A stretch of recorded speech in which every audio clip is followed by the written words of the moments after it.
Hear ye, hear ye. You are listening to an old-timey podcast. I'm Kristin Caruso. And I'm Norman Caruso. And on this episode, I'll be talking about Ann Landers and Dear Abby. A light-hearted topic, Kristin? Yes, but it's hardcore drama, and you're not prepared for it. I guarantee it. You think, oh, these are old fuddy-duddy women, blah, blah, blah. No, this is wild. First of all, Ann Landers and Dear Abby rock. They are very cool. I won't have any slander against them. But also, these ladies knew how to do drama, okay? And they did it with each other. Well, I only just learned that they were sisters. Twin sisters. Twin sisters. Yeah. Blowing my mind. You learned because I'm obsessed with them. And now this is a whole series, folks. Buckle up. Oh God, man. I hope other people are as enthused about this as Well, I am. when you mentioned it in an earlier episode, people were very fired up about it. They're like, we would listen to that in a heartbeat. So, which makes me wonder, were we all weird little nerds growing up, just flipping straight to Dear Abby or Ann Landers? I'm not choosing sides. Did you read it? It's like you don't even know your audience. Listen, Norm, sometimes it's hard to know. Is this something that I am just uniquely obsessed with and it's kind of dumb? Or is it an international phenomenon? I'm going to go with international phenomenon. Okay. Folks, I have some sad news. Oh. I'm trying to do a light episode here. Well, Norm, let's get the sad news out of the way first. Kristin still does not have jeans in Michigan. She tried to find some the other day. But Norm wouldn't let me. I said, what are you doing? He slapped him out of my hands. I said, you're going to wear these. And I gave her some, booty shorts. Wow. No, just kidding. Kristin is allowed to buy jeans. She just hasn't found a pair yet, okay? But she's going to need your help. So please head on over to patreon.com/oldtimeypodcast. Consider becoming a non-threatening fan. For just $5 a month, you'll get access to our monthly bonus episodes with full video. And you get to chitty chat in the Discord. $5 for full video episodes. Kristin, I don't think any other podcast has ever done this. I think a lot of podcasts do, Norm. I'm sorry to say. But still, we are great. But if you're ready to commit to us full time, baby, get in on that $10 Pig Butter Investor tier because you get bonus episodes, signed card and stickers, early ad-free video episodes, monthly trivia parties. We did candy trivia recently. Kristin? We did. Folks, did you know that cotton candy was invented by a dentist? I did, because I helped write the questions. I didn't know that M&Ms were invented during World War II. Future topic? Yes. Absolutely. So you get all that, 10% off all merch, and ad-free episodes of Kristin's old, decrepit, rotting podcast that we call Let's Go to Court. So head on over to patreon.com/oldtimeypodcast to sign up. Thank you. And Kristin, let's dive into this lighthearted, fun episode. All right. That has a lot of drama. Yeah, a lot of drama. By the way, everyone, we just released a new bonus episode. It was all about Lansford Hastings, the douche canoe from the Donner Party series. It was terrible. I hated researching it, but it was a fun episode. So go check it out. It was. That guy was a grifter, and he sucked at everything. And as a result, multiple people died. That's all. That's it. That's it. A small price to pay for averageness. Okay, are we ready? Let's do it. Advice! We all need it, but where do we get it? These days, we turn to the sage wisdom of Redditors and modern-day philosophers like Dr. Phil, Dr. Laura, Dr. Oz, and, when we've got just the right amount of pocket change, Lucy from Charlie Brown. But Norm, those nosy Nellies pale in comparison to the identical twin sisters who, in the 1950s, took the boring, stuffy advice columns that were so common in newspapers of their day and turned them on their heads. Their advice was refreshingly sassy, witty, and at times shockingly progressive. I'm talking, of course, about the queens of advice columns, Ann Landers and Dear Abby. The sisters brought new life to the world of advice columns. They had millions of readers all over the world. But I think I speak for the people when I ask the most important question of all. Were they friends? The answer, in a word, is no. The answer, in 2 words, is hell no. And the answer in a song is... Hell no. To the no, no, no. Hell to the no. So they were twin sisters and they were not friends? That's right, Norm. Over the years, the fiercely competitive sisters came to really hate each other. Their feud went public. It got an in-depth, multi-page article in Life magazine and 2 nasty profiles in Ladies' Home Journal. There was even a gotcha moment with Charlie freaking Rose. Dear Abby, or as we call her in this house, the mean one, badmouthed her identical sister's looks. She badmouthed her marriage. She called her jealous. And as for Ann Landers, well, she wasn't perfect either. For an entire decade, the twins didn't speak to each other. Their feud was truly epic. In fact, it was so contentious that it got passed down to their daughters. Their daughters, who both became, you guessed it, advice columnists. Oh my God, generational feuds. But before we get into all those juicy details, let's start this series at the very beginning. A very good place to start. Mm-hmm. Picture it! Oh. Are you ready for this, Norm? I feel like you are just hanging on there. Whew, man, right now I'm just kind of sad. I mean, it's a bummer and it's weird, but nobody dies. It's fine. Yeah, I'm just thinking about like if I hadn't talked to I don't even have a twin, but if I hadn't talked to my brother or sister for 10 years, man, that's just sad. So I got to know more. Why were they feuding? Let's start. Slow down, Norm. Picture it. 'Twas the early 1900s in Sioux City, Iowa. Russian Jewish immigrants Abraham and Rebecca Friedman were working like hell to create a better life for themselves. They'd come to the United States because Abraham didn't want to serve in the Russo-Japanese War, which is a war that I've known about for just weeks. Yes, everything's connected, Kristin. Norm, you're not supposed to get so excited about war. That's very white of No, you. the last topic was Hiro Onoda, the Japanese soldier. Yes. And in the beginning, I talked about the Russo-Japanese War. Yeah, that's why I said I've known about it for weeks. I've been very knowledgeable this whole time. Listen, the context, it really excites me. Continue. I'm rock hard over here. Oh my God. Abraham was a super hard worker, but as a Jewish person, he faced a lot of discrimination in the job market. So he made his own way, baby. He sold chickens from a pushcart. Some sources mistake that for he sold chicken from a pushcart, which sounds more normal. But no, these were just straight up live chickens from a pushcart. Yeah, if it said he sold chicken, I would assume the chicken was dead. Yes. But chickens slathered in barbecue sauce. Yeah, there's something about the extra S. I know they're alive. He worked and worked and worked and saved and saved and saved. And after a few years, he and Rebecca had enough money to become part owners in a grocery store. And wow, they prospered. Wait a minute. What? They were grocery store owners? They were. Can you say it, Kristin? I think I just did. No, you said they became owners in a grocery store. Norm, I worded it that way so that I'd be able to say it on the podcast. So, let's hear it. Folks, if you've been around for a while, you know that there are certain words that when put together just cannot be said aloud by me. They were grocery store owners. Boy, did you? You almost. Anyone on the video version, you're going to watch my mouth go. Yeah. Grocery store owners. Her mouth was breakdancing as she said that. They had 2 daughters, Helen and Dorothy. Soon, they became part owners of a movie theater and a vaudeville theater. Ooh. Eventually, they'd invest in other businesses, including an even classier vaudeville theater, which sounds hot, and an ice factory, which sounds cold. I'm going to have the rim shot handy for this one. I feel like you've got a lot of jokes. I actually don't, but I did enjoy that one. Very good. To top off what can only be described as a cartoonishly perfect depiction of the American dream, Rebecca Friedman gave birth to a set of twins who would one day become internationally celebrated public figures on July 4th, 1918.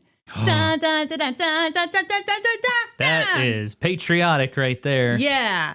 Also, the year World War I ended. Oh, that's fun. Mm-hmm. I thought there'd be very few mentions of war in this episode. We got 2 mentions already. Let's see what else we can get here. And these twins were just born. They're going to live through a few wars, actually. Norm knows how wars work. When it came time to name their twin daughters, Rebecca and Abraham gave the girls mirror images of each other's names. That's right. They named their twins Pauline Esther Friedman and Esther Pauline Friedman. Oh, that is cutesy. You ready for it to get even cuter? Sure. Esther went by Epi, Aw. and Pauline, tragically, went by Popo. Popo. I think that's terrible. That's like the character on Dragon Ball Z, Mr. Popo.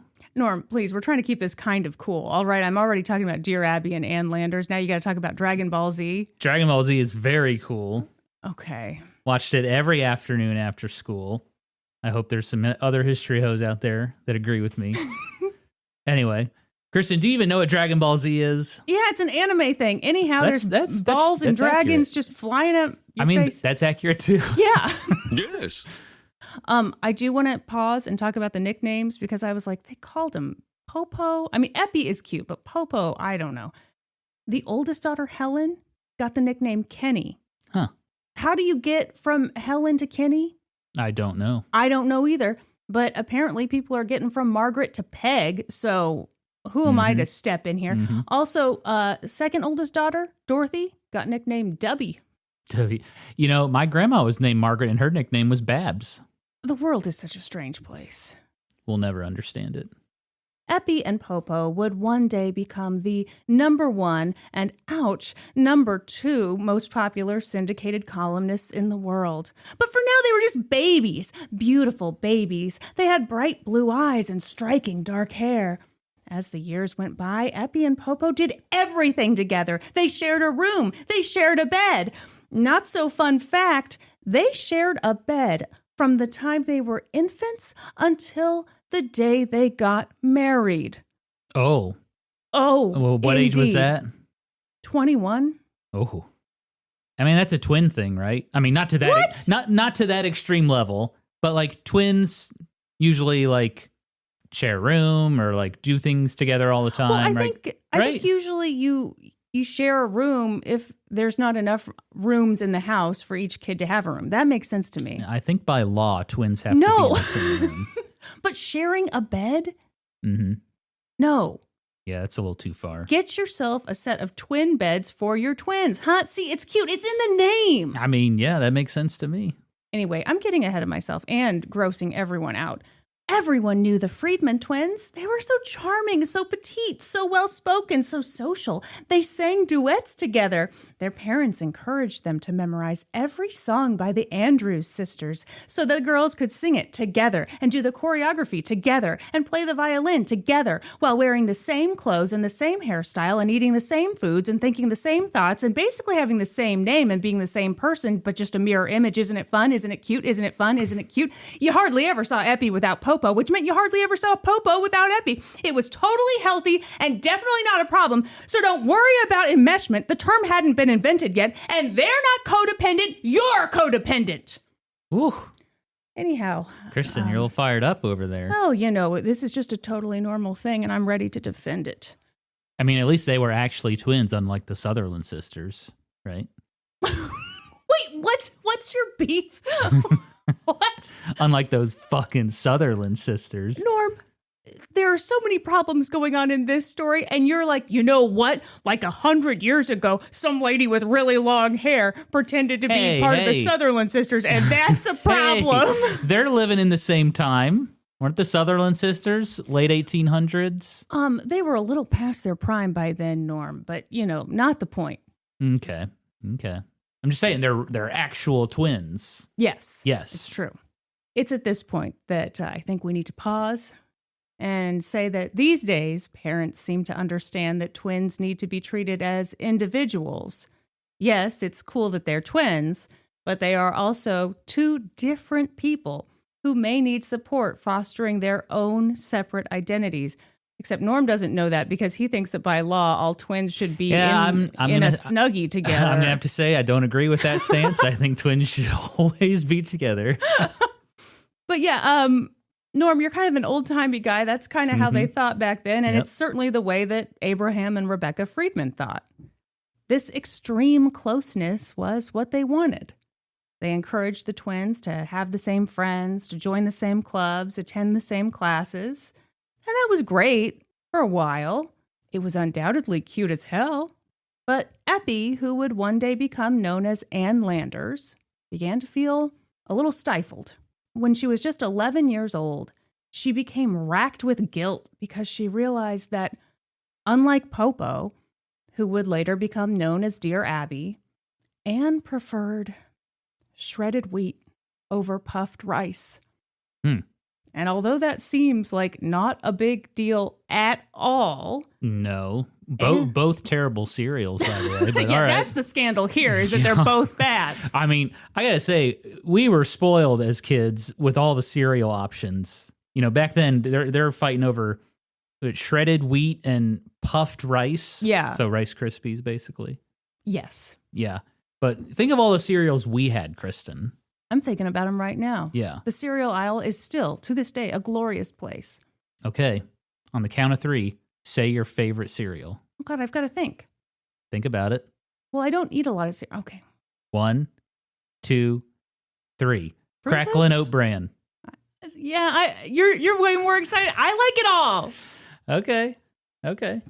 Anne remembered that moment when she admitted she preferred the shredded wheat because it felt controversial and wrong, and maybe a little disappointing to other people to admit that she had an opinion that wasn't the exact same opinion as Abby's.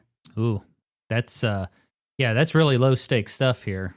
But I think it speaks volumes. Well, yeah, absolutely. If you're scared to admit you like a different cereal than your twin, ooh. You're scared to be an individual. Right, yeah. Which means that's kind of been enforced. Mm-hmm. It's funny, even by old-timey standards, the Friedman twins seemed a little too close. When the girls got to middle school, some of their teachers became concerned. Anne and Abby were so dependent on one another. And so those nosy teachers suggested that, it might be beneficial to just put the girls in separate classes. Maybe they could branch out a little. Maybe they could focus on themselves as individuals. Mm-hmm.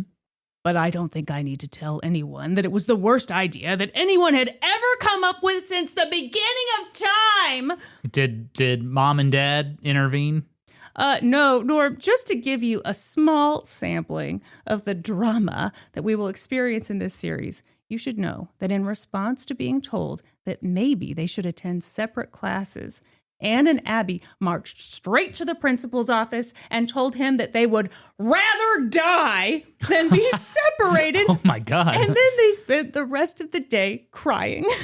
Oh, boy. I mean, it's funny, but it's not funny. I'd It's too rather much. die. Yes, rather Yeah. die. Thank you. Ultimately, those horrible public school teachers put Anne and Abby in separate homerooms, but allowed them to attend the rest of their classes together, thank God. But don't worry, when they got to high school, they didn't have any separate classes. The Friedman twins were together again, all the time, every second, night and day, even when they went out on dates. Oh. They made them double dates because there's nothing hotter than going on a date with your sister. Kristin, you know anything about that? No, that's weird. Gross, stop. You and Kyla didn't double date? No. What's wrong with that? I guess there's nothing wrong with going on a double date with your sister, but there's too much going on here. They can't go on dates separately. Yeah, I know. I'm just They saying. can't have their own twin beds. Nope. Were they allowed to have their own toothbrushes? God, I hope so. It would always be a little hard to distinguish between Anne and Abby, but people said that when they were in high school, Abby proved to be the slightly more outgoing one, the slightly braver one. And maybe Anne wanted to do things her own way, but at that time she didn't quite have the courage. Having Abby by her side made her comfortable. But God, let's stop talking about emotions and feelings and focus on what matters. Looks! Anne and Abby looked great. They took great care with their looks. They were stared at a lot, not just because they were twins, but because they were beautiful twins. Beautiful twins with incredible taste in clothing. They played into it, but eventually, it was time to separate the vaudeville act, Norm. What does that mean? It meant that when they graduated high school, they went to separate colleges. Oh. I'm just kidding. They attended Morningside College, a local college that allowed the twins to keep living at home, keep sharing a bedroom, and yes, keep sharing a bed. That's good. That's good. No, it's not. No, stop, Norm. This is what we want as a Norm's society. got a lot of weird laws he wants to enforce for twins. At college, the twins once again proved inseparable. They showed up for their first day of classes wearing matching skunk coats. Ooh, like skunk fur? Well, yeah, what else were you imagining? I don't know if it was just like a graphic tee with a skunk on it. No! These ladies, how dare you? I bet you they didn't even own t-shirts. Maybe to sneeze into. No, they were always dressed way more formally than the occasion called for. I feel like skunks, there's a big risk of the smell though, right? Well, I would assume that they were heavily laundered. I got this one half off because it smells so bad. He released his juices and this one smells bad. Yeah, I wasn't sure if it was just like a cute little graphic tee with a skunk on it. No, you are Pepe Le Pew or something. So wrong. So wrong. Keep that rapey skunk out of this story. Hey, woke destroyed Pepe Le Pew. Good. I'm glad we got something. Pepe Le Pew. Then wokeness came and took that great cartoon away from us, which we all loved, right, Kristin? No, it's terrible. They worked on their college newspaper together, where they co-wrote a gossip column called The Campus Rat. Ooh, now that's a literal name for a gossip column. Yeah. The Campus Rat. That's great, right? Are you ready for something also great? Okay. They went by the byline, Peep. Oh. Which was very cute and very clever because it was their first and middle initials, both of them together. And like they're peeping on you because, they're getting all the gossip. Esther, Pauline, and Pauline Esther. Esther, Pauline Esther. Okay. And remind me again, because I'm getting confused about the twins. Esther is Abby. Esther is Anne. Esther is Anne. Popo is Abby. But I am now referring to them as Anne and Abby because it's just nuts. We can't keep track. Yep. And which is why you have to keep twins together at all times. That's right. Because you can't lose track of them. And you know what? Just keep them in the same bed. Don't let them leave the bed, right? This is all normal stuff. No, I didn't say that. You're not a serial killer, Norm. You don't need to be on a list. We don't need to be concerned at all. Is that what you're saying? Not yet, no. I feel like we're in a police interrogation video, and I'm the cop who's like acting like, oh yeah, so it's totally normal you do this. I'm not judging at all. Why don't you just tell me all about it and tell me where the bodies are buried? I'm sure she deserved it. Well, we all make mistakes, We all collect sets of twins and do weird stuff. Don't worry about it. Around this time, the twins met the men they would drop out of college to marry. Oh, these must have been some serious hunks. Well, that was pretty common back in the day. Oh. They called it the MRS degree. You just go to meet the man you're going to marry because, The Mrs. degree. Yeah. Oh, that's cute. Mm-hmm. Also sad because, That's true. How about a Mr. degree? Yeah. Weirdly, they don't really call it that. Yeah. How about a guy goes off to college to find a lady and then drops out to marry her? Now, I must warn you, both Anne and Abby, but especially Abby, had a tendency to play around with the truth a bit. So I'm going to tell a couple stories here. We're going to start with the real story of how Abby met her future husband. Now, before you start, are they twins? The husbands? Oh my God, that would be so cute, wouldn't it? Unfortunately, no. Okay. These are just regular dudes. Ugh. Boring as hell. We call them singles. Yeah. We in the community. Yeah, we're known as singles. Norm, I didn't know you were so weird. So here it is. The real story of how Abby met her husband. Anne was going to a dance at the University of Minnesota. Okay? She had a date. Abby didn't. Don't you know? So Anne asked her date, They've got the sexiest accents up there. We all know it. By gosh, they do. So Anne asked her date to find a guy who would take Abby to the dance. And the guy asked a dude named Mort Phillips. And Mort Phillips was like, no, I'm not going on a blind date. I want to see the girl first. Well, you're in luck. What do you mean? Well, they're twins, so when his buddy shows up, he's like, this is what your date will look like. You think Abby and Anne would be separated ever so he could just look at Anne? No, that's not the way this story works, Norm. Okay. They're always together. Okay. You know, I took out the part about how in their high school yearbook, you know, they had the little thing underneath the pictures and it said, always with Epi and then always with Popo, you know, and anyhow, you get the idea. Mm-hmm. So you're not meeting one without the other is what I'm trying to tell you. Okay, package deal. Got it. Yeah. So the guy had to ask some other dude to take Abby to the dance. And when they all got to the dance, Mort saw Abby and he was like, humma. He was like, I'm about to bust. That's right. He was like, may I cut in? And bing, bang, boom, the two hit it off. Okay. Nothing wrong with that story, right? no, I guess not. Well, no. I mean, what? You know, kind of a cute story. I guess he's a little shallow. Sure. And then he realized, oh, she's hot. And then, oh, now I want to be with her. Right. This was the story that everyone knew. Family, friends, everybody. What's the real story, Kristin? That is the real story. I Oh, just told sorry. you the real story, and I'm just telling you, like, it was not a secret. Everybody knew this story. What's the made-up story, Okay, Kristin? there we go. Much later in life, Abby told the following story about how she met her husband. Are you ready? Yep. She and Anne were in a beauty parlor getting their hair done together when they saw a handsome man go into the barber shop next door. It was Mort Phillips. And Anne said, oh, that's for me. But Abby said, that's for me. And Abby won. So there you go. How did Abby win? She got Mort Phillips. Oh, that's the end of the story? That's her story of how she met her husband. It's totally made up. All right. And see, Norm, you're not weirded out enough by this. Okay, I gotta say, I am telling you, it's deeply weird that Abby changed the perfectly fine true story of how she met her husband. And it's even weirder that she invented a version where her twin sister wanted the guy who became her husband, but didn't get him. No, it's because she wanted to seem superior to her twin. Yes. Yeah, so she changed the story.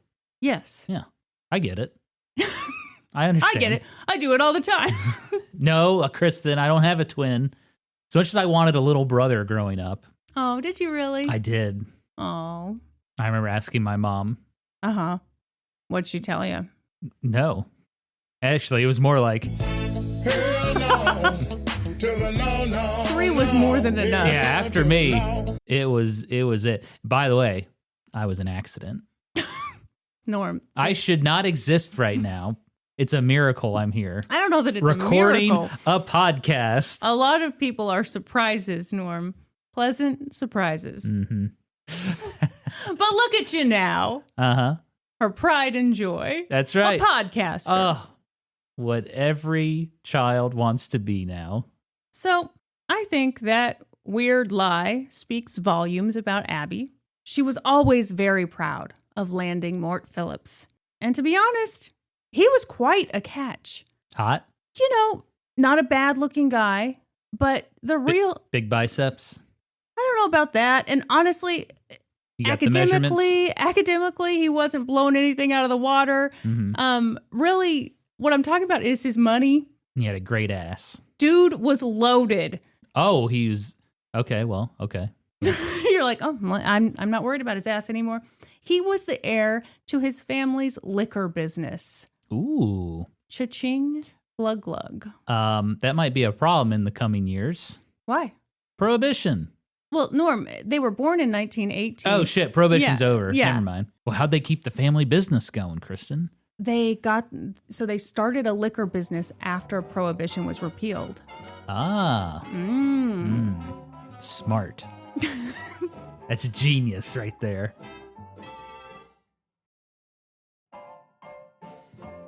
Abraham and Rebecca were thrilled. Their daughter Abby had found a nice Jewish boy, and wow, she likely would never have to worry about money. That is pretty great. Or liquor. Okay. Abby and Anne always wanted everyone to know that, growing up, they didn't have sex, they didn't smoke, and they didn't drink. I'm kind of like, okay, gals. Anyhow, Abby and Mort dated for about 3 years before he proposed. And it's funny. Although Anne had shown signs of kind of wanting independence, maybe this was too much. Maybe it was scary to see her twin sister taking this next very celebrated step in life without her. Mm-hmm. Especially at a time when, for women, getting married was the thing to do. It was crucial to marry well and marry young. And maybe that pressure was especially intense for twins. Because when you're constantly being compared, not just by other people, but likely by yourselves too, it'd be pretty tough to see your sister marry a millionaire while you stay single. Okay, true story. Back in the day, Yeah. when my sister got engaged, very happy for her, wonderful stuff. My grandmother called me up. And okay, I was dating a guy who, Not me. not Norm, and it was not a marriage material type of relationship, okay? Purely carnal. Ew, stop. Anyway, it was not a marriage type relationship. My grandmother called me after Kyla got engaged, and she said to me, "You can beat her." What? Like physically attack Kyla? Well, obviously, I'm buff and jacked, and I could just smash her. You can beat her up. No, my grandma, I didn't understand it at first either. My grandma was worried about me losing face by being the older sister who was not married before the younger sister got married. So what did you do, Kristin? Well, that's the story of my first marriage. And I'm sorry that Whoa. you found out this way on the podcast, but that's just how it goes. I couldn't have Kyla besting me in front of everyone. I get it. Is that not weird? It's super weird. So what did you do when she said that? Did you just laugh it off as a joke? Well, I mean, she wasn't joking, but I did laugh, and she didn't take too kindly to that. Mm-hmm. But I often did laugh at my grandmother's advice. Like when you got that nose ring. Oh my God. Yeah, she was very upset that I got my nose pierced, folks. She implied that I was perhaps a sex worker now. So What is a lady of the night? Is that what she called sex workers? she said, gosh, what did she say? A woman who walks the streets. She at first said that I looked like, first she said that I had ruined my beautiful looks. Mm-hmm. And then she said that I looked like a rough woman, I think, which I understood what she was saying, but evidently my face didn't fall the way she wanted it to. And so then she said, who walks the streets looking for men. Looking for men. And I was like, yeah. Grandma, I get it loud and clear. She was about to bust out the line, cuddles for cash, cutie. She was about to say, you're a whore. Yeah, you're a hooer. I said, Grandma, none of these dudes have paid me anything. So Abby's engaged. Maybe it brought up some feelings in Anne.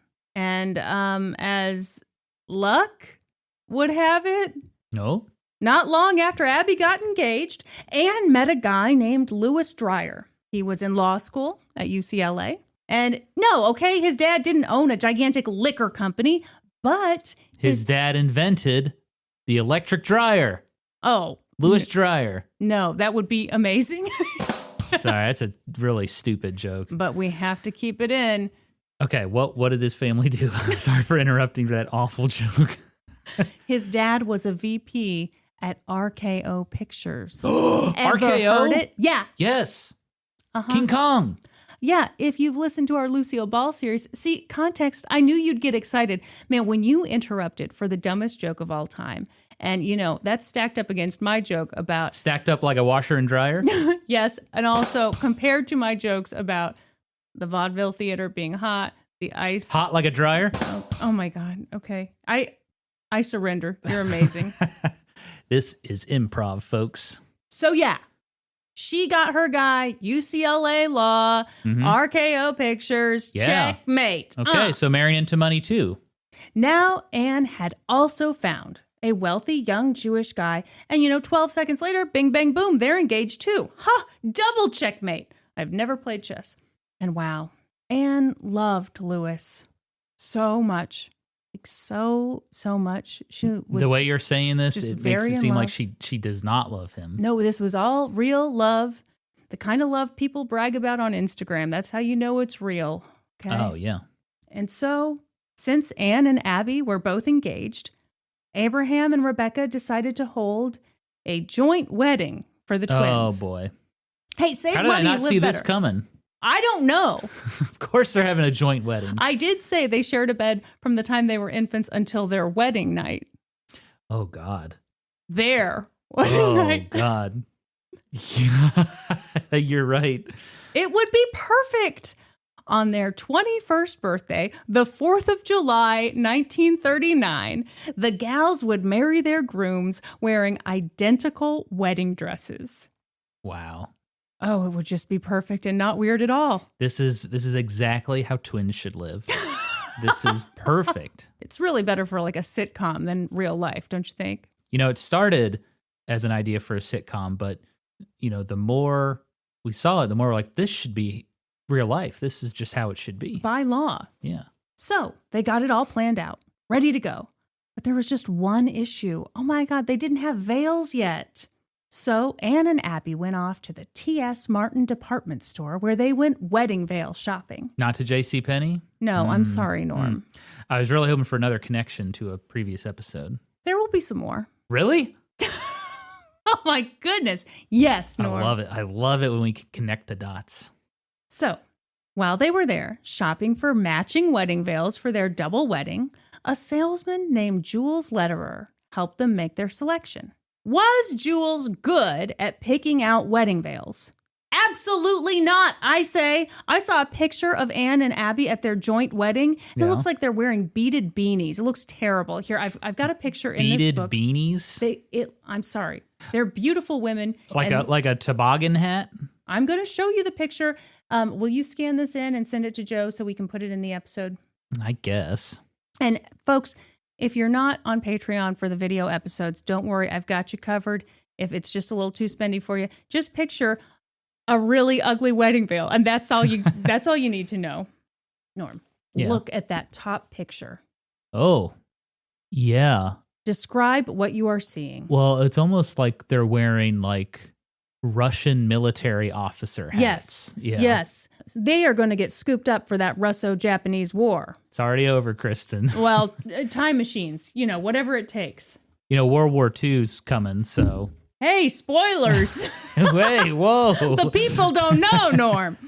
So anyway, their wedding veils, in my opinion, were very ugly. But that's not the scandal here. The scandal is that at one point, when Anne was trying on veils, Jules pulled Abby aside and was like, hey, I'm kind of interested in asking your sister out, but I understand that she's engaged and What? literally trying on wedding veils right now. I'm sorry, what? Yeah.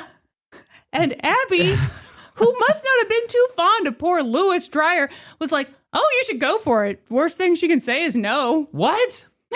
So sure enough. The salesman with the veils? Yeah. Jules went up to Anne and said, you're the first girl I ever met that I wanted to marry. What? And you're coming in to buy a wedding veil. You just met this man. What? This is made up. Where'd you read this? What do you mean this is made up? That's crazy. Oh, I agree. This is nuts. This is a weird and bad way to meet your future spouse, I think. Bad luck, at least. Yeah. So what was Anne's response, Norm? I am engaged to be married. How dare you? Or was she extremely flattered and was like, well, I don't know, maybe. Okay, well, I have an exact transcript of what happened. Really? And it was she went, oh my God. And, there. Oh my God, so stupid. Yeah, so yada, yada, yada. She dumped her fiance, but kept the dress and kept the wedding date. And so by the time... And married that guy? Yes! The veil salesman? Norman, By the time July 4th, 1939 rolled around, she was marrying Jules Lederer and Abby was still marrying Mort Phillips. Sorry to be boring. She kept the same guy the whole time. What's the time span of meeting the veil salesman to the Okay. wedding day? Norm, you are asking all the questions that I want to know as well. I don't fully know. I know that she called off the engagement and a couple weeks later, she was engaged. Anyway, the timeline is nuts. We can agree on that. But we should also agree that the ceremony was beautiful and very theatrical. 750 people attended. 3 rabbis officiated the ceremony, and afterward, the couples went on a double honeymoon. Well, kinda. Well, I have a question real quick. Yeah. Did they just cross off the old guy's name and write in the new guy's name? Okay, here's what I wonder. And I know weddings were a little different back then, yada, yada. But I do wonder. I guess it wouldn't be canceled because there would still be someone's wedding. Yeah, I guess there would have to be some kind of correction in the paper and oh gosh, well, you don't call it a correction. I don't know. It sounds like a mess. We should look at some newspaper archives, see if we can find it. Okay. So they kind of went on a double honeymoon. Kind of? Yeah. See, Jules Lederer's bank account looked nothing like Mort Phillips's bank account. Or even the bank account of that other guy. What's his name? We don't even remember him. Louis Dreyer. Wow, only Norm remembers him. I think his name was it Louis Dreyer? It was, yeah. Well, yeah, when you're a veil salesman, you're not going to make as much money. Sure. So let's talk about Jules. Jules was from Detroit, Michigan. Oh, He came from a family of 7 children. I'm sorry. Norm's like, I'm in Michigan right now. I'm in Michigan. It's all connected, Kristin. And just like Anne's parents, his parents had been immigrants. They'd worked really hard to create a good life for themselves.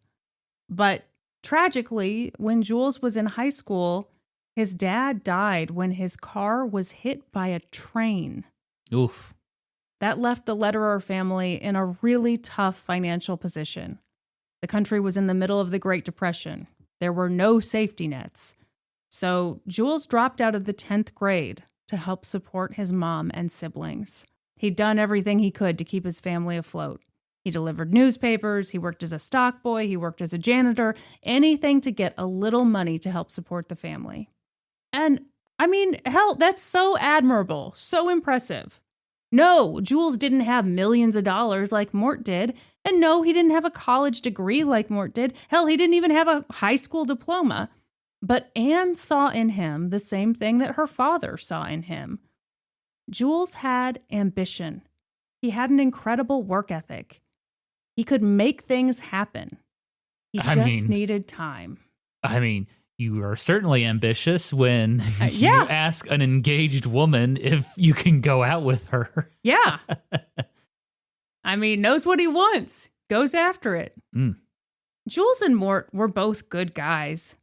But wow, Anne and Abby were entering married life at the exact same moment, in the exact same dress, but they knew that the lives they would live as married women would be very different, at least for a while.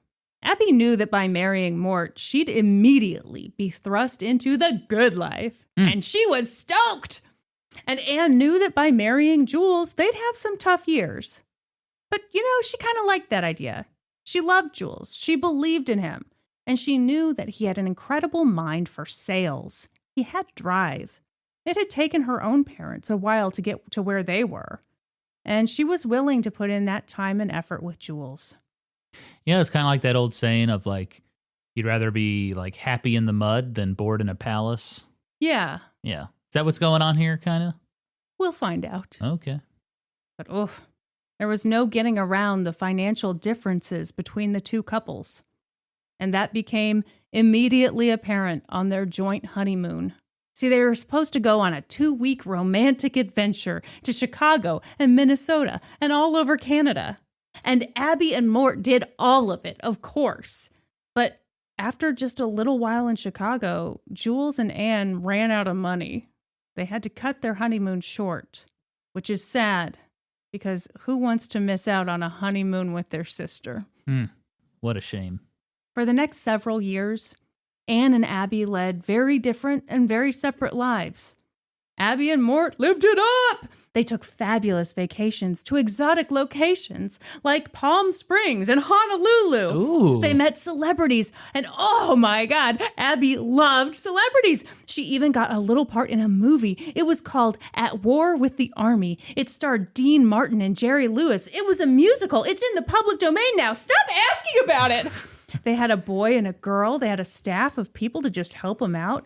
And you know what? Abby thought monkeys were really cool, so they just bought a couple monkeys, but they peed all over the place, so they had to get rid of the monkeys, and now she just collects the monkey statues. It's fine. Don't worry about it. It's a much safer hobby than collecting the actual monkeys. I have a question. Sure. What was the name of the liquor company? Oh, I don't know. I think it was Phillips. Can we still purchase this liquor? Look it up. Jeez, this is your job. Oh, my. I guess I'll do it, though. I'm sorry, I can't concentrate because I don't have pants. Yeah, Phillips Distilling Company. Was that it? Yeah.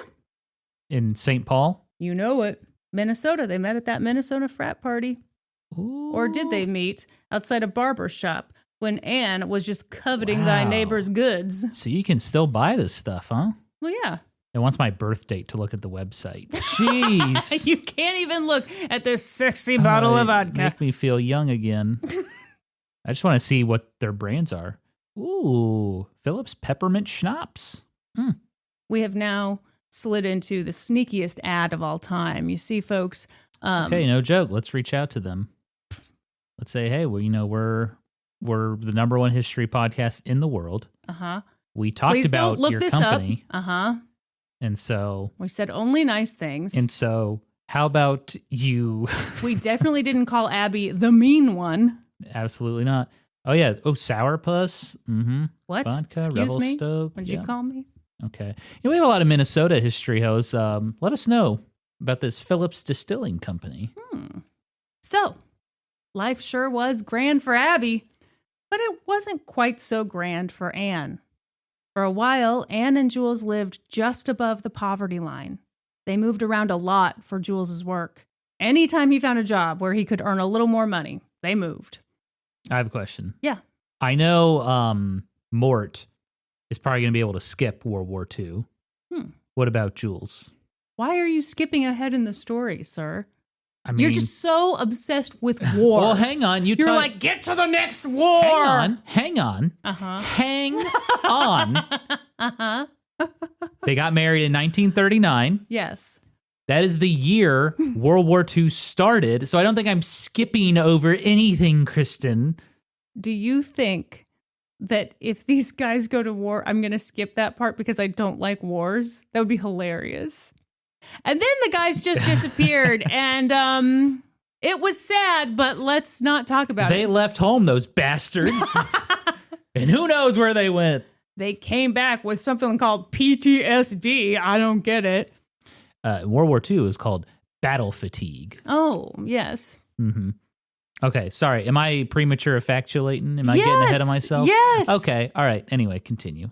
I'm just saying, I feel like Mort is going to be able to skip out on World War II because he's the heir to the Phillips Distilling Company. Sure. But Jules, poor, good-looking guy, he's going off to war. Okay. All right. Were they searching for poor hotties? We only want hot guys in the war, okay? You get your draft number called and they're like, ew, oh my God. We cannot have you representing us. Absolutely not. The enemy won't shoot at hot guys. Too hot. They'll be too turned on. Too sexy. They had a daughter named Margot. I'm sorry to bring this back to the story, Norm. Yeah.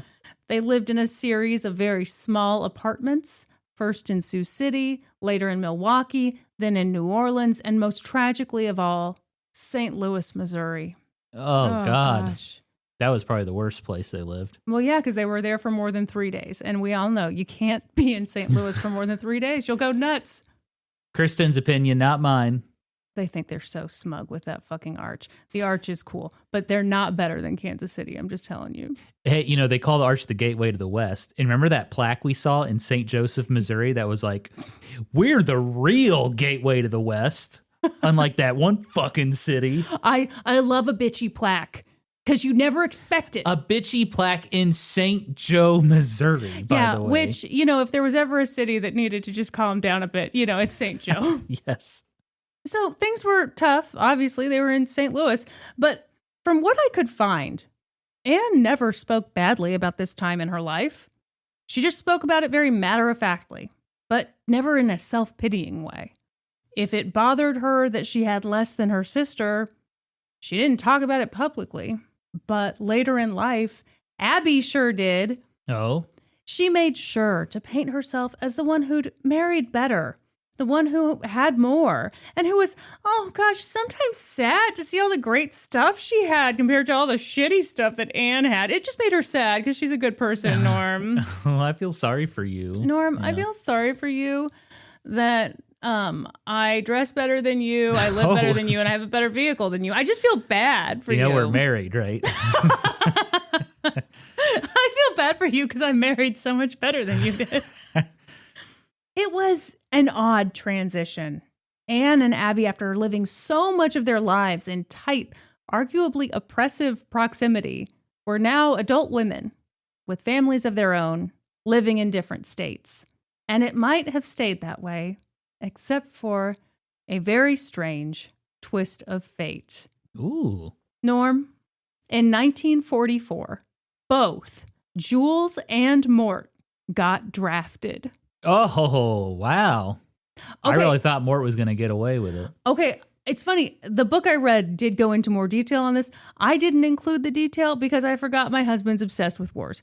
So 1944, the war was going on a little longer than America thought it was going to go. So all of a sudden, it wasn't enough that you were a father. It wasn't enough that they had these exemptions in place that had kept Mort and Jules out of it. But then that went away, and here they were. Well, I'm shocked the guy with money still had to get drafted. Well, because if you have money, you can pay a doctor to be like, oh yeah, I have bone spurs. I honestly don't think that would have gone over well with his family. Okay, fair enough. Yeah. Fair enough. Yeah, and I'm not saying like Mort's the kind of guy that's going to dodge a draft. I'm just saying a rich young man during World War II. I do want to say, just because I think in stories like these where it's like one sister marries the rich man, one marries the poor man, it can be kind of like, and it's good versus evil. Mort seems like a great guy to me. Okay. Somehow, against all odds, the two brothers-in-law of twin sisters ended up in the same infantry together. It was a wild coincidence, and it got even wilder and more surreal when they got the phone call that their mother-in-law, Rebecca, had suddenly died. Rebecca had been 56 years old. She died from a cerebral hemorrhage. Both men were granted emergency leave so that they could attend her funeral. They were in the same infantry unit? Yes, okay, you did not react to that the way I thought. Well, I was thinking in my head, if they were both from the same place. And they weren't. But they weren't at that time. No. Yeah, that's wild. Do you know the name of the unit? Army, Marines? Oh, they were in the Army. Okay. In the Army now? And I can't tell you any more details. Well, because they were doing secret spy stuff, I bet. Okay, well, actually, not really. They didn't even see the front lines. I mean, I shouldn't say didn't even see the front lines. What have I done for any war effort? Jack shit. But you know. Hey, we're podcasting. Oh, we're entertaining the troops, baby. We're like, I'm like Bob Hope, and you're like who? What you got for me? Marilyn Monroe. Oh, wow. She entertained the troops, right? Probably. Yeah, I'm guessing. Sure. So that put everyone in the same place together again. And of course, it was horrible. It was Rebecca's funeral, but it was kind of nice for everyone to get together. It was kind of familiar. It wasn't the same as it had been when Anne and Abby were children or even young adults. They were young mothers now, and they had very different lifestyles. They even looked a little different now. Despite the fact that she and Jules didn't have a ton of extra money, Anne had scrimped and saved for a nose job. Oh. Okay, a now. nose job in the 40s? Mm-hmm. Wow. What are your thoughts? Or do you want to hang on to them? Do you think it was a thing of like, I want to differentiate myself from my sister, so I'm going to get a nose job? Ooh, hang on. Let's get into it. Okay. You're going where I wanted you to go. So maybe Abby didn't say anything about it then, but I think it's safe to say that it really bothered her. It pissed her off on a fundamental level. We're going to talk more about that in a future episode because boy, did she go off to that Life magazine reporter. But for now, I think it's safe to say that Abby took Anne's nose job personally. Well, when you're twins, I guess. Yeah, maybe. Yeah. What's wrong with your nose? Because it's my nose. So I want to just do a quick aside because I do think it's worth noting that at that point in time, a lot of Jewish Americans got nose jobs as a way to avoid discrimination. Right. And obviously, there's a lot to be said there.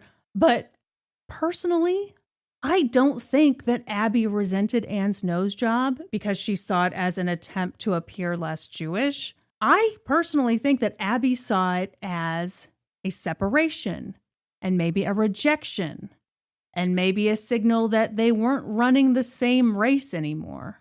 Yeah. So I'm going to go a little deeper, a little darker here. Uh-oh. I think that Abby really enjoyed being a twin, and she specifically really enjoyed being the twin who had won. This successful twin. The more successful twin. Yeah. And all of a sudden, Anne shows up with this nose job. And Abby wasn't surprised by it. She knew that Anne had gotten this nose job. But by getting that nose job, Anne did change her looks. They were no longer completely identical. And to me, it was almost like Anne was removing herself from the competition a little bit. Like, no, we're not the same. Yeah. We're not competing with each other. I am different. I look different. I'm doing this other thing here. Ending the competition. Maybe. Yeah. But nose jobs aside, in that moment, in the wake of their mother's unexpected death, all the sisters felt was closeness. They were drawn together again. And Mort Phillips saw that, and he was really touched by it. He saw how much his wife loved being around her twin. Before long, Mort and Jules had to go back to war, back to that same infantry. And a funny thing happened while they were in the service. They became friends. Well, that's sweet. Yeah. In fact, they became such good friends that when the war ended, Mort offered Jules a job. By that point, Abby and Mort were living in Eau Claire, Wisconsin, where Mort had a very cushy gig as executive vice president for National Presto Industries, proud manufacturer of pressure cookers. How did young Mort get that job? His dad owned the company. Oh, so he owns a distilling company and this pressure cooker Yeah, company. did you think they were just in the liquor business, Norm? Come on. Yeah, well, I was shocked. I was like, I can't believe he's not working for the distilling company. But okay, Dad owned multiple businesses. And Grandpa, it's a big thing. Mm-hmm. So Mort and Abby settled into Eau Claire, where the Phillips family was basically freaking royalty. They'd one day have a local library named after them, the local park, the local senior center, the works. They were a major employer in the area and very well known. And Mort used his position to offer Jules a job as a pressure cooker salesman. The pressure was on. Wow, well done. It was not a glamorous job because of all the pressure, as you mentioned, Norm. I stole your joke. Did I steal your joke? No, you're fine. Jules spent most of his days doing cooking demonstrations in L.A. Oh, Anne often helped him out washing dishes in the background. cool. Like Emerald Lagasse? Boom. Exactly. Didn't he say that? Boom. Yeah. Yeah. Or was it Bam? Or Bam. Yeah, it was Bam. It was Sorry. Bam. Boom is John Madden for tough acting and acting. Bam is Emerald. Sorry. Please, we can't have another mistakes of shame on this podcast. It's too shameful. Ugh. In time, Jules became the #1 salesman in the entire National Presto Appliance Company. Wow. Yeah. Let's Hear it for the boys. I'll give him a little Yeah. fanfare for that. Good job. He was incredible. Pretty soon, he got a big promotion. He became the vice president in charge of sales. And that meant that he and Anne and their daughter would need to relocate to Eau Claire, Wisconsin. That was a big deal, both professionally and personally. Just like that, both couples were officially living in the same city. And that's when things got a little weird between Anne and Abby. Uh-oh. Little sibling rivalry. Twin rivalry.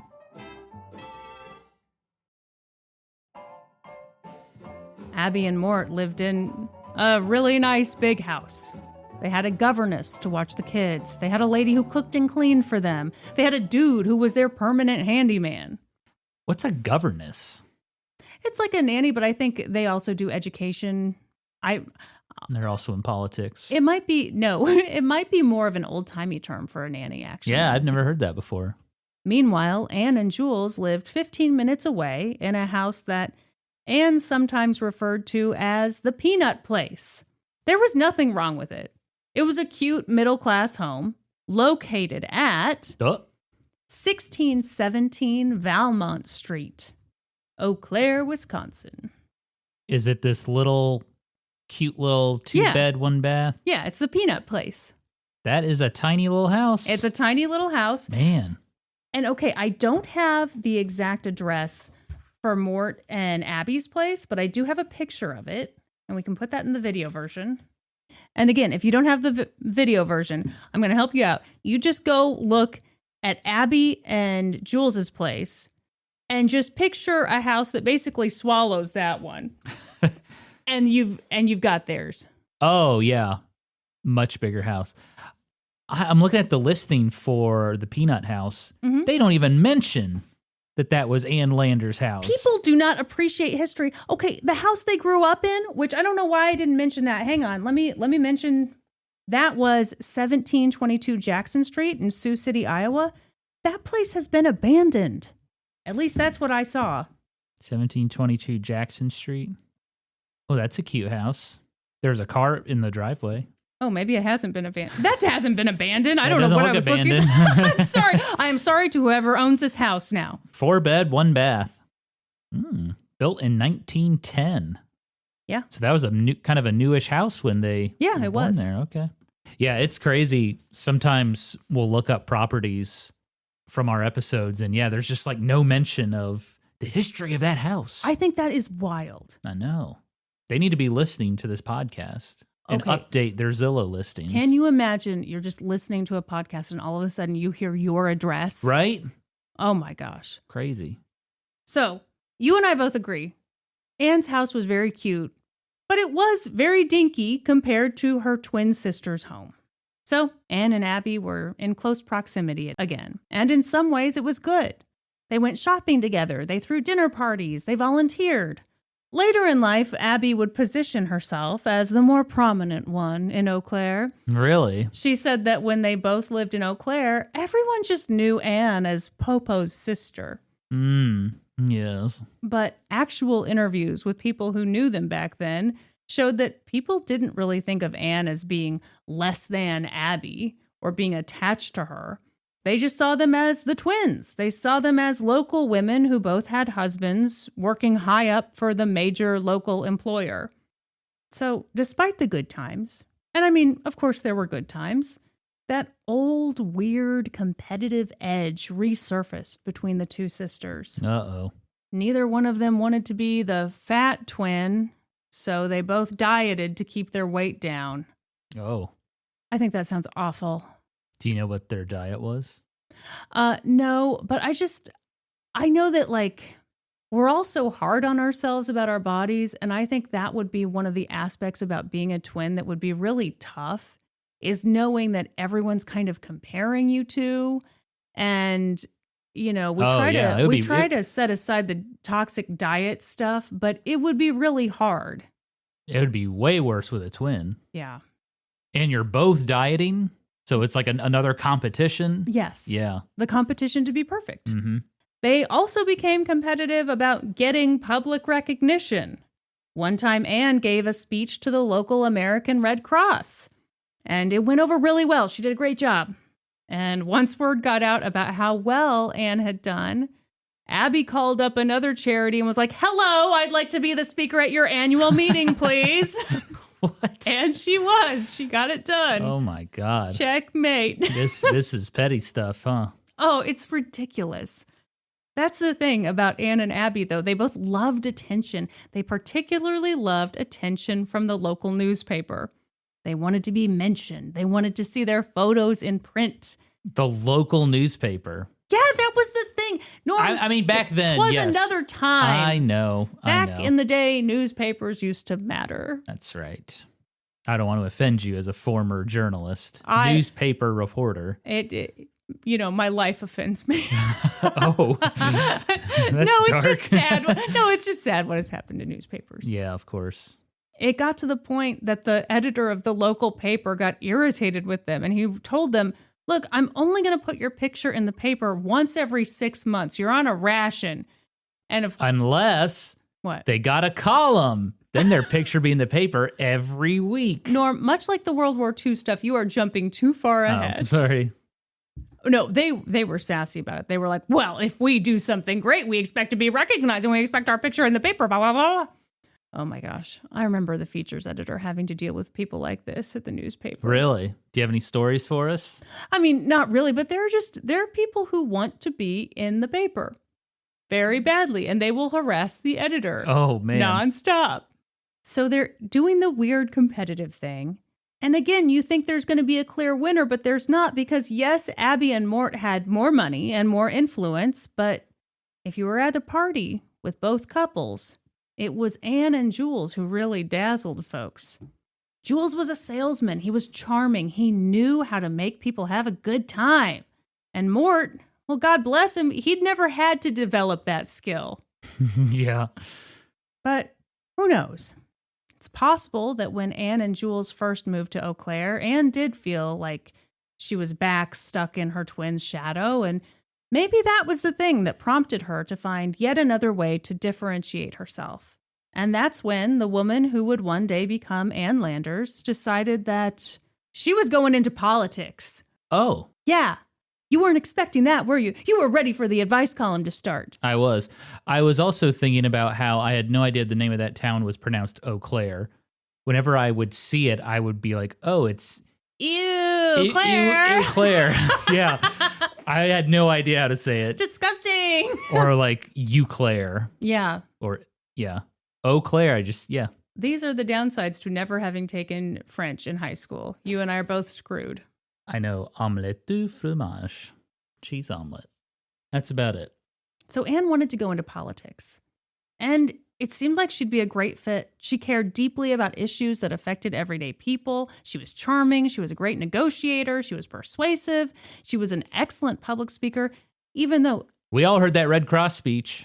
Yeah, but I do have to say, and this is rude, she and Abby, but especially Anne, they had the weirdest voices. Really? Okay, some people, and they are rude, and I don't want to hear from them. Some people refer to their voices as Midwestern. Get out and get fucked. That is the rudest thing. How dare you?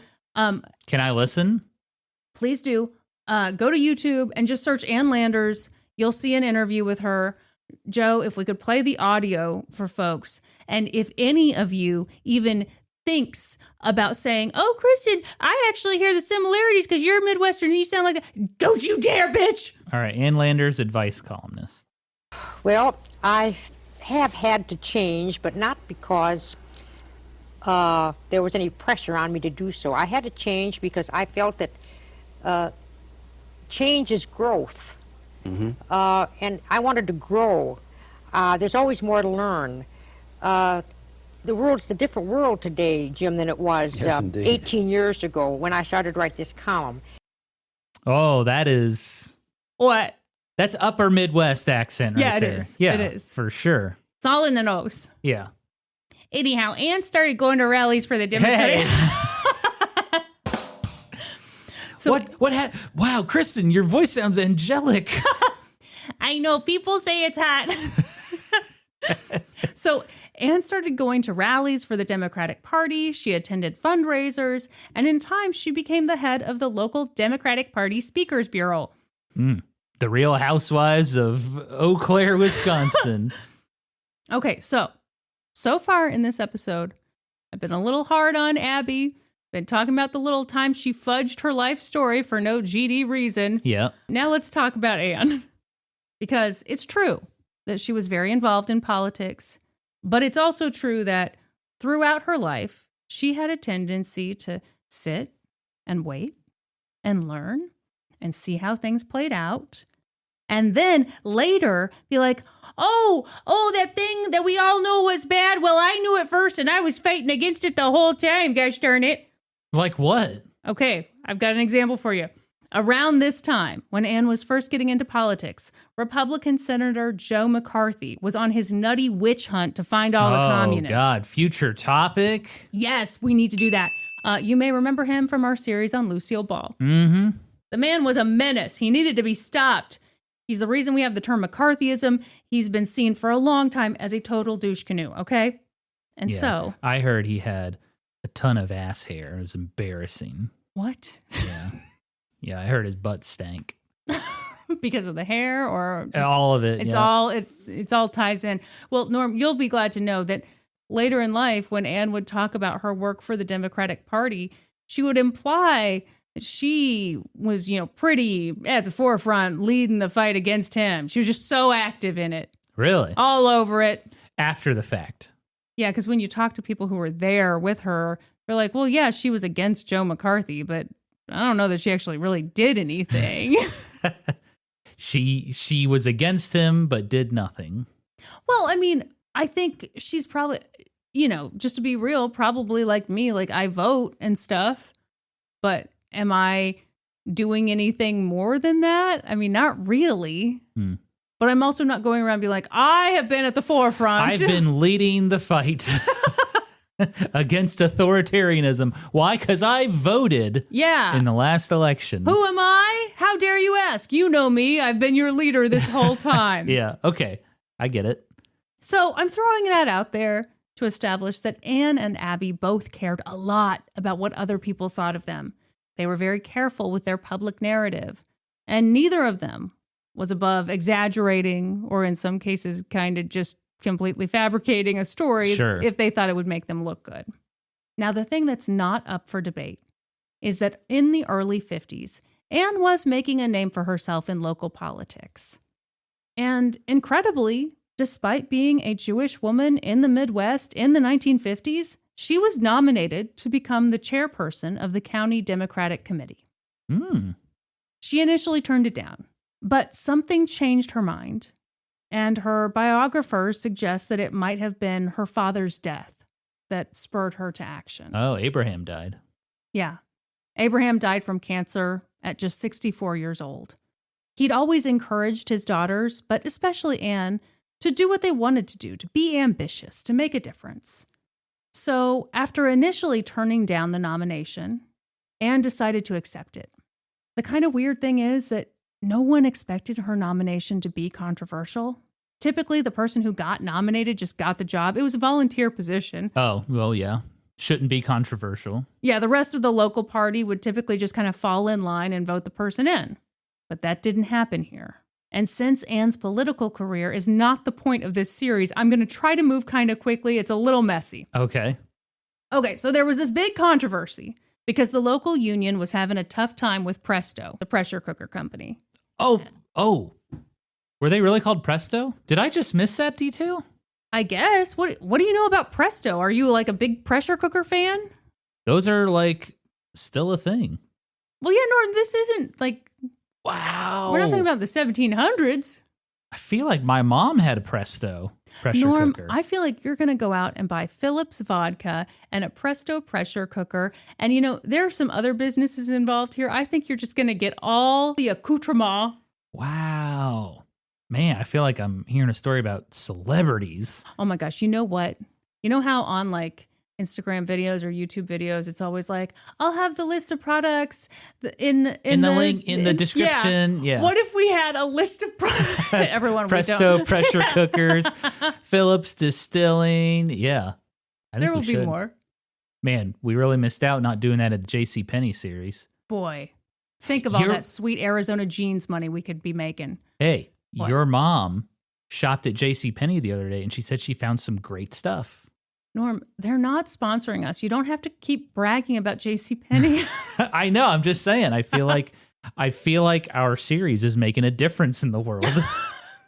Hey, capitalism. What if it was making a difference, but in a bad way? Oh, well, we wouldn't want that. If it was doing it in a bad way, we would push the self-destruct button. Yep. The old-timey podcast would have to explode. And we do have that button on the soundboard.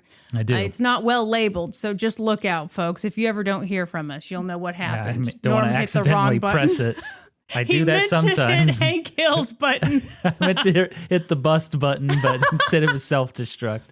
Okay, so the local union, they were having a tough time with Presto, even though they made great pressure cookers. Norm's mom loved it. Hey, but if they're against the union, we're pro-union on this podcast. Okay, well, you're going to hate this next part. Okay, the union folks had every right to be pissed because the company was making incredible nutso money. And that year, after a very, very good financial year, Presto management was like, hey, Pores, we're going to cut your wages. We're just going to cut them. Don't get mad. My wife needs a skunk coat, and she's not going to settle for a skunk t-shirt. So yeah, the union folks were like, are you kidding me? This lady is married to a Presto VP, and she's related through marriage to the people who own the company. She can't represent our best interests. Hell no, we will not vote for her. Okay, that's a valid reason, I think. Okay, get ready for less valid reasons. Okay. Because nothing can ever be nice and tidy on this podcast. They were also pretty sexist about it and also anti-Semitic. Isn't life grand? Damn. So, of course, when the election came, Anne lost. But Anne went off. She went to the newspaper and said that the election had been rigged. Whoa. It had been phony. Oh. She said everyone stormed the Capitol. No, just kidding. Oh, wait a minute. She wasn't nuts. She demanded that the Wisconsin Administrative Committee hold another vote. So this is again where things get messy because she was right. Some of the people who had voted where they worked, not where they lived. So they hold this other vote and she won. Wow. Now, that's also a little controversial because the union guys were like, who the hell are all these people? They're clearly like your Republican friends, management at Presto, who are now voting Democrat to, it was a mess, bit of a mess. So it kind of sucks because at first when I read about the story, I was like, yay, Anne, go, wonderful. What are the odds she got elected? And then you read more into the details of the story and it's kind of a bummer because the election really came down to union versus management. And this was seen as a win for management.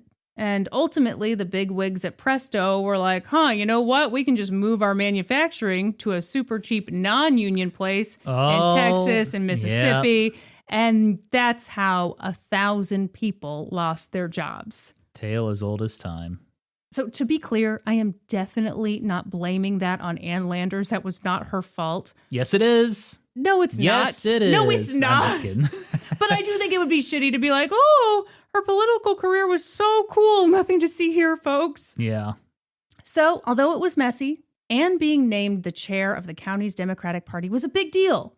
It set her apart. And if we want to think about it this way, maybe above her sister for the first time in a long time. I mean, as far as accolades, maybe. Yeah. But Abby still had the money. Sure. But now Anne wasn't just the wife of a powerful man. She was a powerful woman in her own right, who also happened to be married to a powerful man. But maybe that wasn't enough. Maybe she needed more space from Abby. That's what Abby figured when Jules suddenly quit his job as vice president for Presto. Abby later said that Anne forced him to quit his job. Why? Exactly. It's a volunteer position heading this Democratic committee. Right. Yeah, so And Abby's saying, my sister forced her husband to quit his job because she just couldn't stand to see me doing so well, blah, blah, blah. Oh, blah. stop it. Exactly. That's what Anne says too. Anne said that is ridiculous. She wasn't in control of her husband's decisions. She didn't make him quit his job. He had simply outgrown his job at Presto. And that does appear to be true. Jules had obviously done well at Presto, but he'd kind of gone about as high as he could go. Now he's moving on to crockpots. Oh, hold on. You're going to be thrilled with what he Oh, does shit, next. really? I got to finish this part, though. It was a family company. There weren't that many positions available above him, so he Okay, decided to go. Yeah. Plus, he didn't want to be just a VP. He wanted to run a company. So, even though Anne had just fought so hard to earn an elected position, and she'd only actually served for 6 months, and apparently she took a pretty long vacation too, so it was, anyhow. Cushy gig, huh? She and Jules and Margot moved to Chicago, where Jules became the president of AutoPoint, maker of ballpoint pens. Whoa! I don't know that company. I think you do. AutoPoint? Yeah.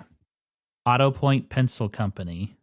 Oh, you know what? I was thinking of Autopilot. That's a different thing, isn't it? Yeah, AutoPoint is no longer in existence, my dear. Jules ran it into the ground. Jules, you son of a bitch.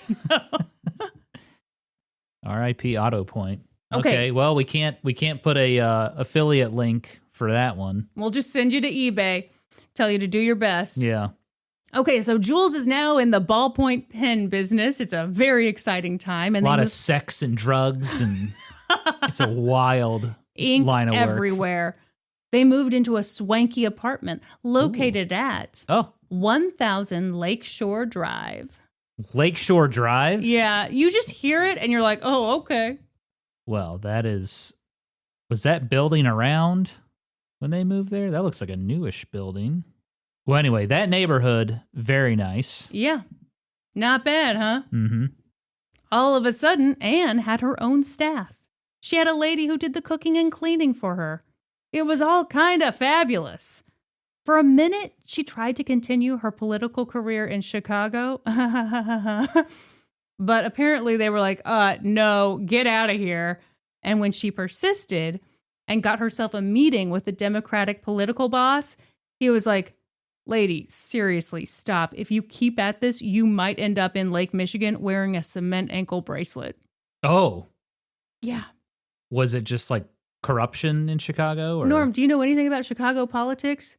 Rough times. I guess I don't. I mean, I know about Al Capone, but this is way after Al Capone. All I'm saying is she barely got elected in Eau Claire. Hats off to her, but she barely got it. And then she goes to Chicago and she's like, hey, I'm here. No, not happening. Okay. Her political ambitions were crushed. Kind of dead in Chicago. She was bored. She needed meaning. She needed a purpose. And why not? She was smart. She was ambitious. Her daughter was getting older now. She didn't require all that hands-on attention. And this story gets told a few different ways. But one of them is that Anne was reading the Chicago Sun-Times, and she came across the advice column. It was written by a woman named Ruth Crawley, but she went by the pen name Ann Landers. That advice column was pretty typical of columns of that time period. It was maybe a little stuffy, maybe a little boring. But, Anne had taken a couple journalism classes in college. She'd taken a couple psychology classes, and she'd co-written the gossip column for the school newspaper. And yeah, she was 37 years old now, and college felt like a million years ago. But she figured, maybe I could help with the column. Be something to do. Well, she's 37. Her life's basically over. Oh, we can all agree to that. Mm-hmm. So she called up the paper to ask if the advice columnist was in need of an assistant. And that's when she found out that Ruth Crawley, the woman who'd been writing that column for 12 years, had suddenly died 2 weeks earlier. Whoa. The newspaper was currently holding a contest for who would take over as the new Ann Landers. Damn, the timing. That's like fate right there. I agree. Do you believe in fate? I don't know, but I actually wrote in the script originally that it was fate, but then I thought, well, poor Ruth. Is that disrespectful to her? I don't know how fate works and what what the rules are, but it does feel Well, it's not about strange. Ruth. It's not about Ruth. It's about, I don't want to call her Ann Landers because Ruth was Ann Landers too. Sure. This is Ann Landerception right here.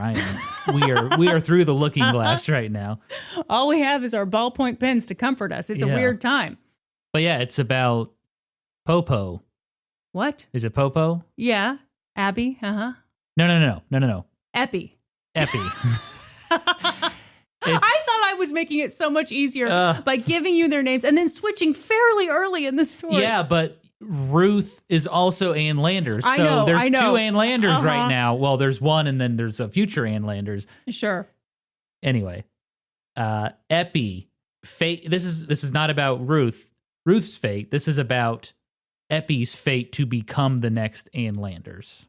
How do you know she becomes the next Ann Landers? I guess I don't.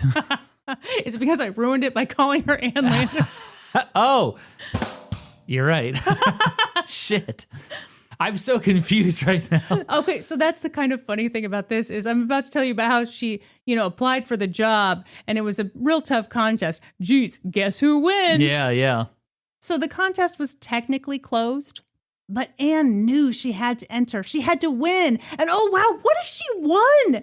She'd become a syndicated advice columnist. She'd be able to help people. She'd have her picture in the newspaper every freaking day. Every day. And not just one newspaper, multiple newspapers, because that's what syndication means, baby. Oh, it'd be a dream. It'd be so swell, and it'd be hers and hers alone. And in next week's episode, Anne gets her column, but then Abby gets one too. Oh, can't let Anne have a column. I've got to have one too. This is nuts. What do you think so far? Very exciting. Everyone, Very I'm exciting. obsessed. I'm obsessed with this story. I think it's so wild. Oh my gosh. I hope people are into it. Do love a good sibling rivalry.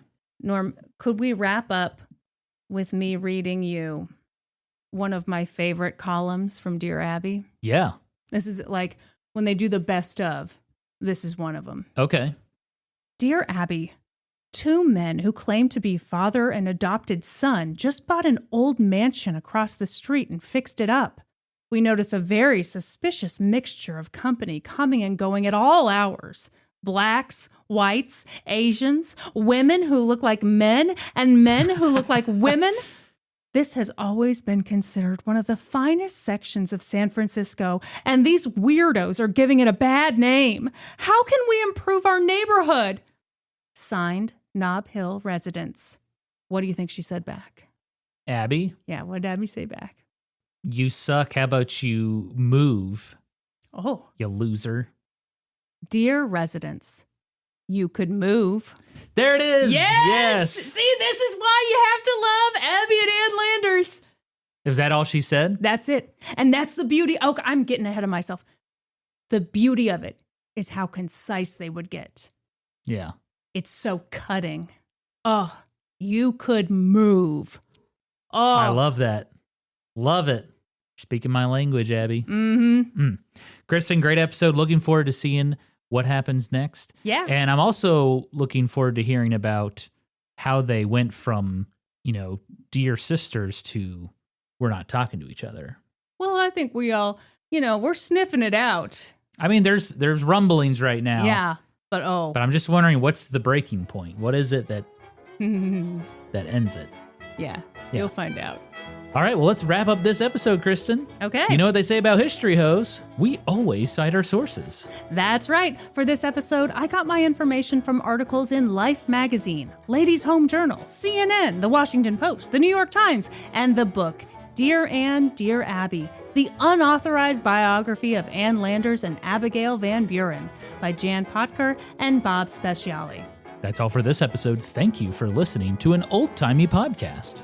Please give us a 5-star review wherever you listen to podcasts. And while you're at it, subscribe. Support us on Patreon at patreon.com/oldtimeypodcast. Join the Reddit community, r/oldtimeypodcast. Follow us on Facebook and YouTube and Instagram at Old Timey Podcast. You can also follow us individually on Instagram. I'm at Kristin Pitts Caruso and he's at Gaming Historian. And until next time, toodaloo, ta-ta, and cheerio! Sounds like someone's struggling for power. Oh, sorry. that's perfect! Sorry. Oh, bye! Bye! Bye. Hit the wrong button. That's great.